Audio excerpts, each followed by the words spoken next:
choose the first 11 in that situation, right? Because I'm absolutely sure.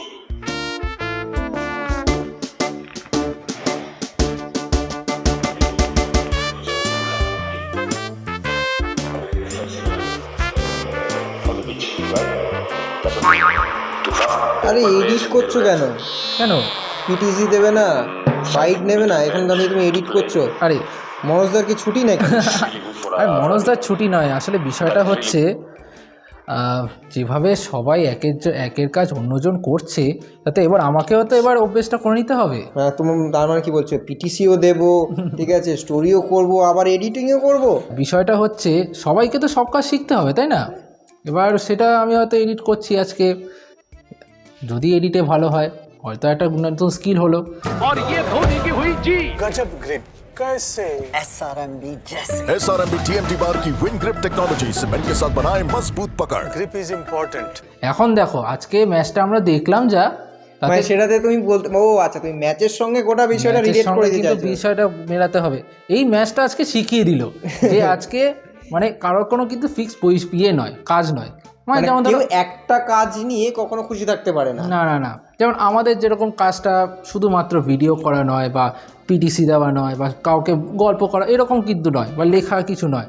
আমাদের কিন্তু কাজটা actually সব কিছু মিলিয়ে, যেই কারণে আমাদের আজকে এক্সট্রা টাইম বাংলা এত এই জায়গাটায় পৌঁছেছে, দর্শকদের ভালোবাসা এই জায়গায় পৌঁছেছে, কারণ আমরা শুধুমাত্র রিলাই করি না যে ওর এই দায়িত্ব, আমার এই দায়িত্ব, বা আমাদের যিনি মনোজদা যিনি এডিটার রয়েছেন তার এই দায়িত্ব, এরকম কিন্তু কোনো কাজ নেই। সবাই সব কিছু করতে পারে এবং আপনাদের কাছে খবরটা পেশ করাই আমাদের মেন লক্ষ্য।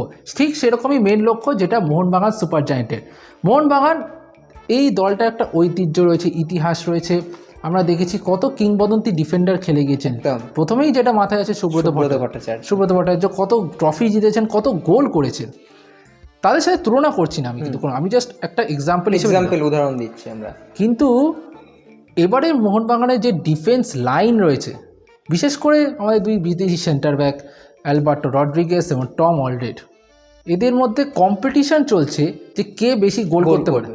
আচ্ছা, এটা কোনোদিনও তুমি তুমি বেশ কয়েকদিন হলো ফুটবল দেখছো, আমিও বেশ কয়েকদিন দেখছি, দর্শক বন্ধুরা দেখছেন, ডিফেন্ডারদের মধ্যে গোল নিয়ে কম্পিটিশন হয় না। মানে ব্যাপারটা কি হচ্ছে বলো তো?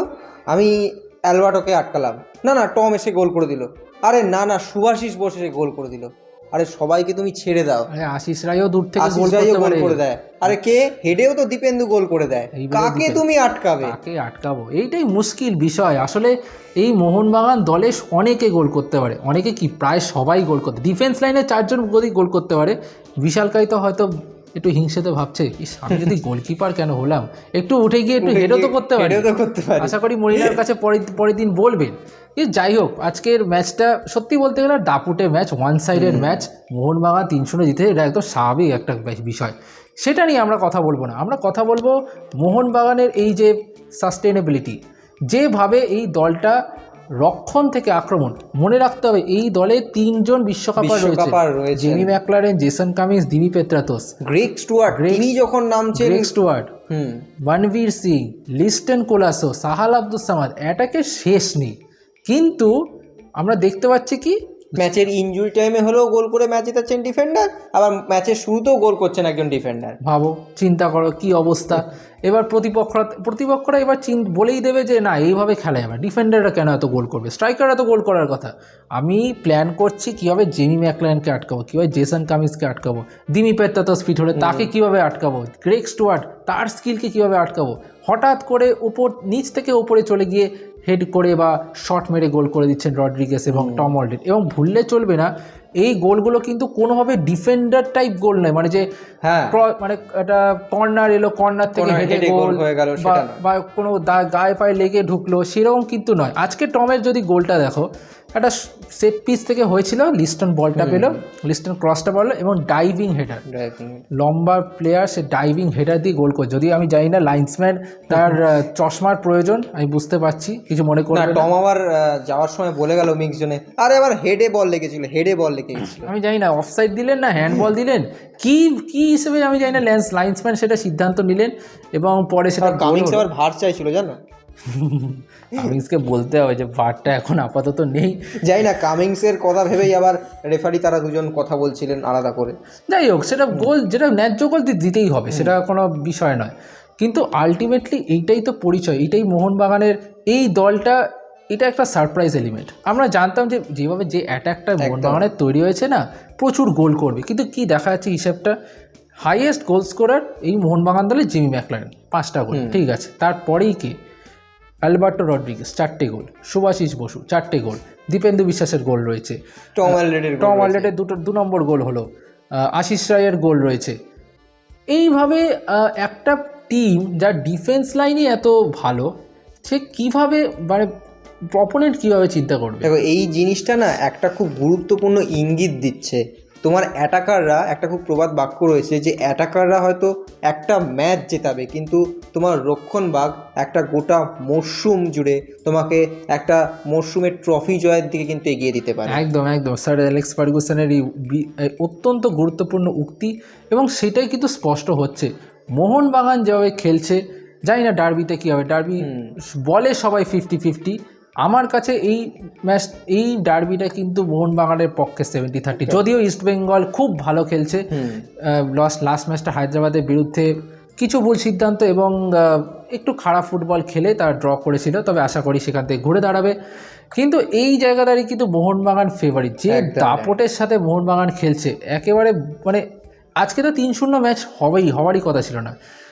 অ্যালবার্টো রড্রিগেজ, তার একটা হেডার, সেটা অল্পের জন্য মিস গেল, মানে 5 নম্বর গোলটা কিন্তু হয়ে যেত। ভাবা, একটা টিমের হাফ সিজন পেরিয়ে গেছে, সেখানে ডিফেন্ডার তার কিন্তু সর্বোচ্চ স্কোরার হওয়ার একটা সুযোগ রয়েছে।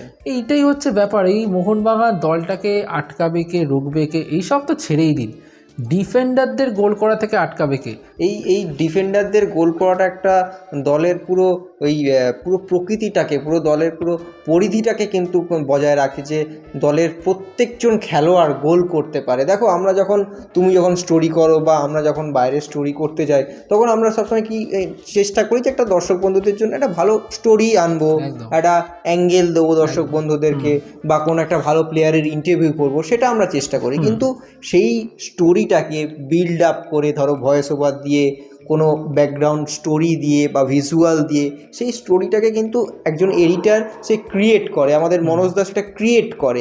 ঠিক সেভাবেই মোহনবাগানের এই ব্র্যান্ড ভ্যালুটা কিন্তু ক্রিয়েট করছে দলের ডিফেন্ডাররা। যেরকম আমরা ভালো কোয়ালিটির ভিডিও দিয়ে আমাদের এক্সট্রা টাইম ব্র্যান্ডকে, বা এই যে আমরা এক্সট্রা টক করছি, এটাকে আরও এগিয়ে নিয়ে যাওয়ার চেষ্টা করছি, মোহনবাগানও কিন্তু ঠিক সেভাবেই এই তার গোটাই রক্ষণ ভাগটা দিয়ে গোটা দলকে একটা ব্র্যান্ড উপহার দিচ্ছে তার দর্শকদের জন্য। একদমই তাই। এবং আপাতত আমি এই ভিডিওটা এডিট করছি, এই ভিডিওটা মনোজদাই করবে, সেটা কোনো সমস্যা নেই। এখন মুশকিল এটাই, তাড়াতাড়ি করে শেষ করে দিই, তার কারণ এই ভিডিও না দেখতে বলে আপনারাই বলবেন তা এত দেরি হলো কেন। দ্রুত ভিডিওটা ছাড়ছি, এই ভিডিও আসবে, সঙ্গে থাকুন, চোখ রাখুন এক্সট্রা টাইম বাংলার পর্দায়। এবং আপনার কাজ তো করবেন, সঙ্গে অপরের কাজটাও করবেন, সাহায্য করবেন, দেখবেন আপনার কাজটা এবং সবার কাজটা একসঙ্গে সবাই মিলে ভালোভাবেই উতরে যাবে। একদম। ভিডিওটা ভালো লেগে থাকলে লাইক করুন, কমেন্ট বক্সে জানান যে কেমন লাগলো, এবং এক্সট্রা টাইম বাংলাকে অবশ্যই সাবস্ক্রাইব করে দেবেন। ইউটিউবে সাবস্ক্রাইব করবেন, আর ফেসবুক, ইনস্টাগ্রাম এবং টুইটারে সব জায়গায় ফলো করে রাখবেন, এটাই একমাত্র অনুরোধ আপনাদের। সকলকে অসংখ্য ধন্যবাদ, টাটা। Extra time.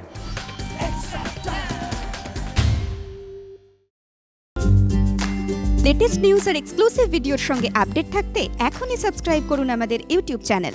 বেল আইকনে ক্লিক করতে ভুলবেন না যেন।